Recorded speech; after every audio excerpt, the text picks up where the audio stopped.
नमस्कार, मैं नंदिनी चौहान और आप देख रहे हैं चैनल 9 न्यूज। अगर आपने हमारा चैनल सब्सक्राइब नहीं किया है तो सब्सक्राइब करने के साथ ही बेल आइकन दबाना नहीं भूलें। खबरों पर जाने से पहले नजर डालेंगे आज की टॉप हेडलाइंस पर। उदयपुर शहर के जैनम ज्वेलर्स पर हत्या कर सोना लूटने वाला दूसरा आरोपी चढ़ा पुलिस के हत्थे। हरियाणा के रोहतक से पुलिस ने किया गिरफ्तार, तीसरे आरोपी की तलाश जारी।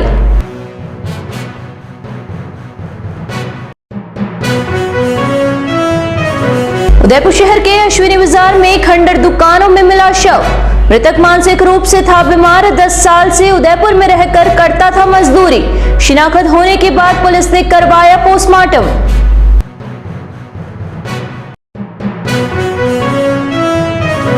डूंगरपुर के बिछीवाड़ा थाना पुलिस की बड़ी कार्यवाही। रतनपुर बॉर्डर पर जांच के दौरान मिली कुरियर डाक पार्सल की गाड़ी में 10 किलो चांदी की सिल्लियां। ड्राइवर को किया डिटेन, जांच जारी।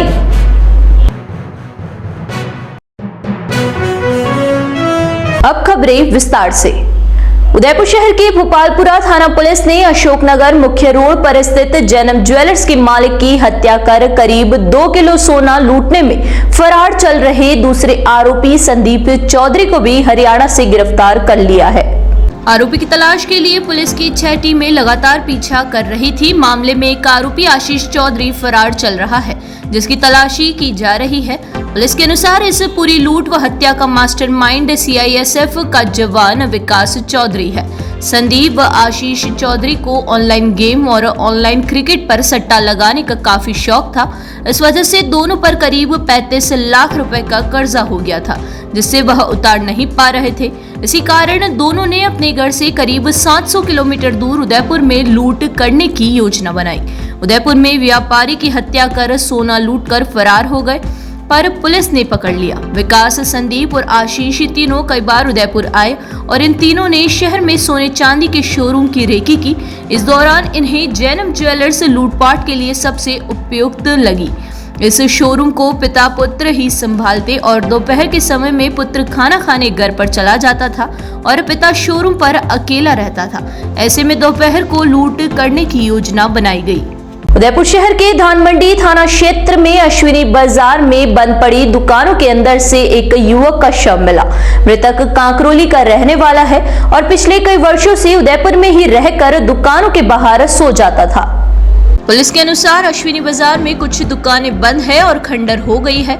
शुक्रवार सुबह इन खंडर पड़ी दुकानों में बदबू आने पर आसपास के लोगों ने इन खंडर दुकानों में जाकर देखा तो अंदर एक युवक का शव पड़ा था जो बदबू मार रहा था। यह देखकर लोगों ने पुलिस को बताया और सूचना पर थाने से जाप्ता आया और शव बाहर निकलवाया। शव को जगह जगह से चूहों ने खा रखा था। शव को मोर्चरी में रखवाया गया है। इसके साथ ही परिजनों की तलाश के लिए सोशल मीडिया पर फोटोज वायरल कर दी गई है। इन फोटोज के आधार पर मृतक की पहचान विनोद के रूप में हुई। पुलिस ने मृतक के परिजनों को बुलाया और पूछताछ की तो परिजनों ने बताया कि यह युवक मानसिक रूप से बीमार था और परिजनों ने कई बार उपचार करवाया, पर यह हर बार भागकर उदयपुर आ जाता था। इसके बाद परिजनों ने इसे तलाशना ही बंद कर दिया। यह उदयपुर में जगह जगह मजदूरी करता और रात्रि को दुकानों के बाहर ही सो जाता था। पुलिस का मानना है कि कुछ दिनों पूर्व ही इसकी तबीयत खराब हुई है और ये दुकान में सो गया था, जहां पर इसकी मौत हो गई।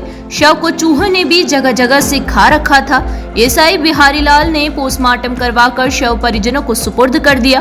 परिजनों ने भी मृतक के शव का उदयपुर में ही अंतिम संस्कार कर दिया है।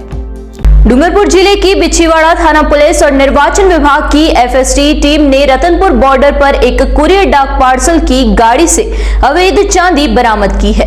डाक पार्सल की आड़ में करीब 10 किलो चांदी की सिल्लियां और जेवरात को ले जा रहे थे। पुलिस ने गाड़ी को जब्त करते हुए ड्राइवर को डिटेन कर लिया है। वहीं पुलिस पिकअप में भरे अन्य पार्सल की जांच के साथ जीएसटी की टीम भी मौके पर पहुंचकर पकड़ी गई चांदी की जांच कर रही है।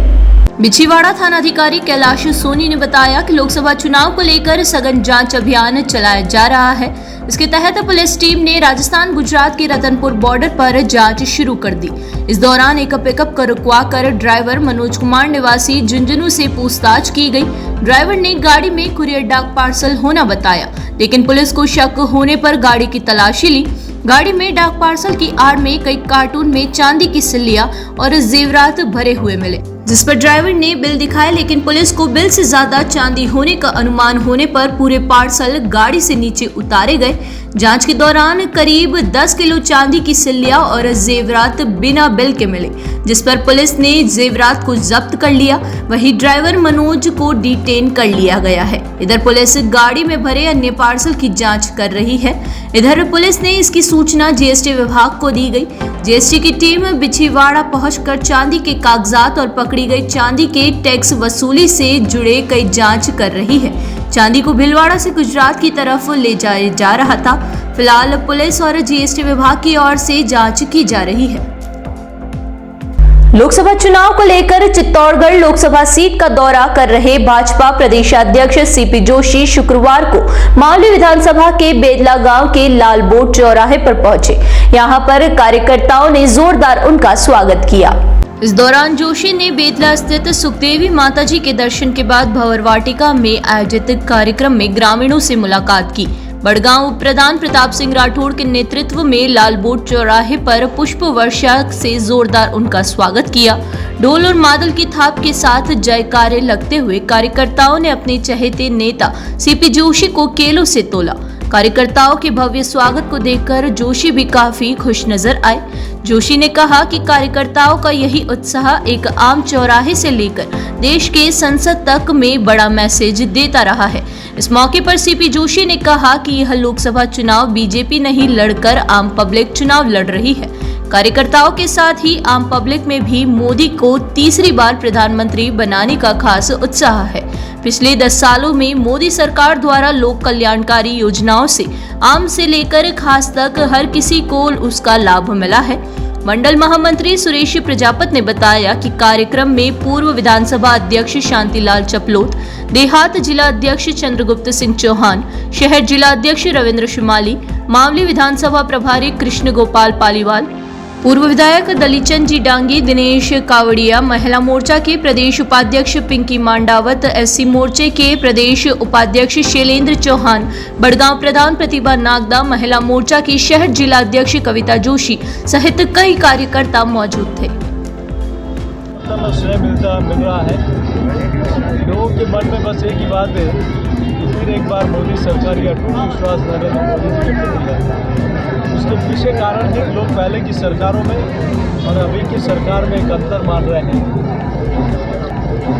एक वो सरकार थी जिसने राम मंदिर को बनने में रोड़े अटकाई और एक वो सरकार है जिसने राम मंदिर का निर्माण बना के देश को समर्पित किया।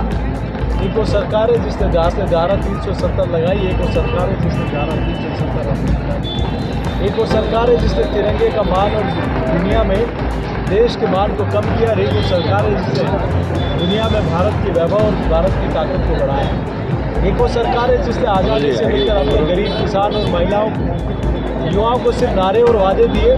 दूसरी तरफ नरेंद्र मोदी जी की सरकार है जिसने महिला सशक्तिकरण से लेकर गरीब कल्याण से लेकर युवाओं के सपनों की उड़ान से लेकर किसान की समृद्धि के लिए जो काम किए हैं पिछले 10 वर्षों में 50 वर्षों से ज़्यादा है। देश के हमारे सांस्कृतिक स्थानों के पुनरुत्थान का विषय हो, चाहे देश के रोड हो, सड़क हो, हाईवे हो, रेलवे हो, सिविलाइजेशन हो, हर सेक्टर में जो काम हुआ है लोगों को विश्वास है सिर्फ और सिर्फ नरेंद्र मोदी पर, भाजपा पर, और यही अटूट विश्वास अब की बार 400 बार का नारा पूरा करें। लोग आप कह रहे हैं कि एजेंसियों का दुरुपयोग कर रहे हैं। यहाँ रुकेंगे एक छोटे से ब्रेक के लिए। ब्रेक के बाद फिर हाजिर होंगे कुछ खबरों के साथ।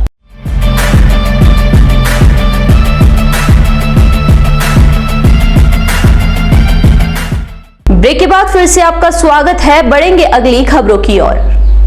लोकसभा चुनाव को लेकर निर्वाचन आयोग की ओर से नियुक्त किए गए व्यय प्रेक्षक रवि रंजन कुमार शुक्रवार को उदयपुर पहुंचे। उन्होंने यहां पर पहुंचकर सबसे पहले सर्किट हाउस में अधिकारियों की बैठक ली। बैठक में व्यय प्रेक्षक अधिकारियों से चर्चा करते हुए पारदर्शी और निष्पक्ष निर्वाचन के लिए व्यय निगरानी पर विशेष फोकस करने की बात कही। इसके अलावा उन्होंने अब तक लोकसभा क्षेत्र में निगरानी को लेकर किए गए प्रयासों, विभागवार सीजर्स पोर्टल ऐप व इंद्राज आदि की विस्तृत जानकारी ली।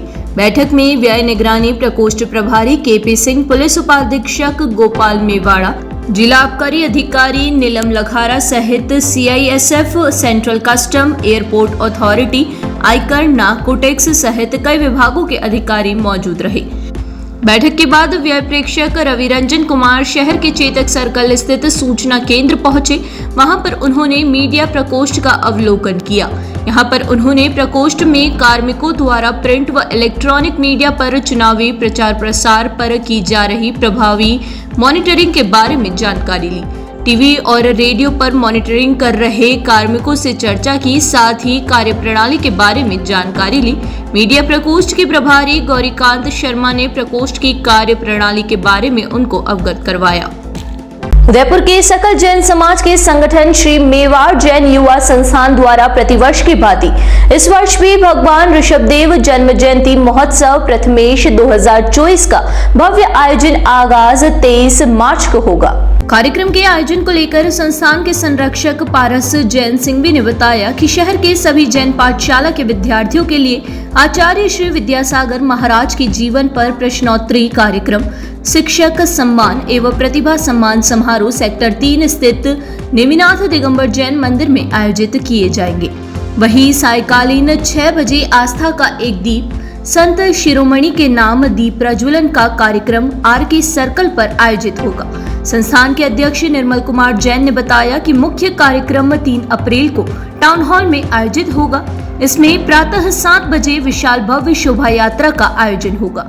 इसमें मुनिश्री अनुचरण सागर, आर्यिका नमन श्री एवं आर्यिका श्री विनय प्रभा माताजी का सानिध्य प्राप्त होगा। शोभा यात्रा में मुख्य आकर्षण वाहन रैली, घोड़े, हाथी, बगिया एवं मनमोहक जाकिया रहेगी। कार्याध्यक्ष शांतिलाल जैन गंगावत ने बताया कि कार्यक्रम में श्री मेवाड़ जैन युवा संस्थान की नवीन कार्यकारिणी का शपथ ग्रहण भी होगा। महामंत्री डॉक्टर राजेश जैन देवड़ा ने बताया कि सकल जैन समाज को अपने प्रतिष्ठान दोपहर 12 बजे तक बंद रखने का आह्वान किया गया है। कार्यक्रम के ध्वजारोहण कर्ता पुष्पा देवी नागदा का परिवार होगा। मंत्री गौरव जैन गनोडिया ने बताया कि सायकालीन 7 बजे भव्य भक्ति संध्या, एक शाम आचार्य श्री विद्यासागर के नाम का आयोजन नगर निगम प्रांगण में आयोजित होगा। 2024 3 तारीख को भगवान ऋषभदेव जी की जयंती है। मेवाड़ जैन युवा संस्थान 2016 से जब से बना है संगठन, तब से भगवान ऋषभदेव जी की जयंती बहुत धूमधाम के साथ मना रहे हैं। इस वर्ष भी हमने 5 कार्यक्रम तय किए हैं। दिनांक 31 तारीख को नेमिनाथ मंदिर जो हमारा सेक्टर 3 के अंदर है, वहां पर जो हमारे विद्यार्थी हैं उनकी एक प्रश्नोत्तरी का कार्यक्रम और जो शिक्षक पाठशाला के अंदर पढ़ाते हैं उनका मान सम्मान करने का कार्यक्रम हमने तय किया है। 31 तारीख सायंकाल 1 घंटे का कार्यक्रम जो हमारा फतेहपुरा चौराहा है आरके सर्कल पर एक कीर्ति स्तंभ बना हुआ है आचार्य विद्यासागर जी के नाम पर। वहां पर जो कीर्ति स्तंभ बना हुआ है, क्योंकि 1.5 माह पूर्व हमारे आचार्य विद्यासागर जी देवलोक हो गए और उनकी स्मृति के अंदर उनकी याद में एक आस्था का दीपक हमारे जैन बंधुओं से, सबसे बहनों से निवेदन किया है। वहां पर 1 घंटे का कार्यक्रम रहेगा। हम दीपोत्सव का कार्यक्रम वहां पर करेंगे। 31 तारीख के दोनों ही दिवसीय ये कार्यक्रम रहेंगे और 3 तारीख को प्रातःकाल 9 बजे, प्रातःकाल 7 बजे भव्य शोभा यात्रा टाउन हॉल से प्रारंभ होकर मार्केट से होती हुई पुनः वह टाउन हॉल पर समाप्त होगी। वहां पर सभा होगी। सभा में हमारे जो मुनिश्री और माताजी वहां पर जो पधारेंगी उनका हमें आशीर्वाद प्राप्त होगा। उसके पश्चात स्वामी वात्सल्य होगा।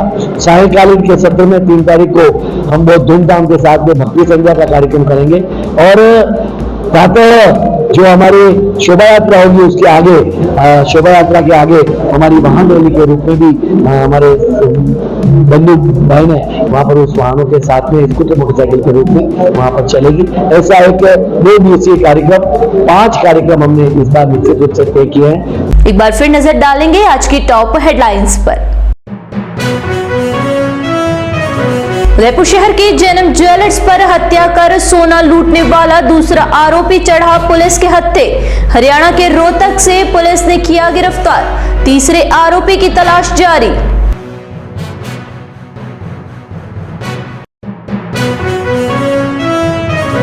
उदयपुर शहर के अश्विनी बाजार में खंडर दुकानों में मिला शव।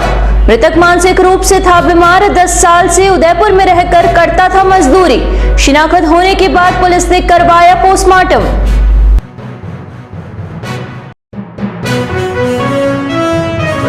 डूंगरपुर के बिछीवाड़ा थाना पुलिस की बड़ी कार्यवाही।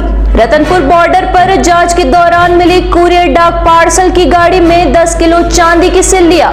ड्राइवर को किया डिटेन, जांच जारी।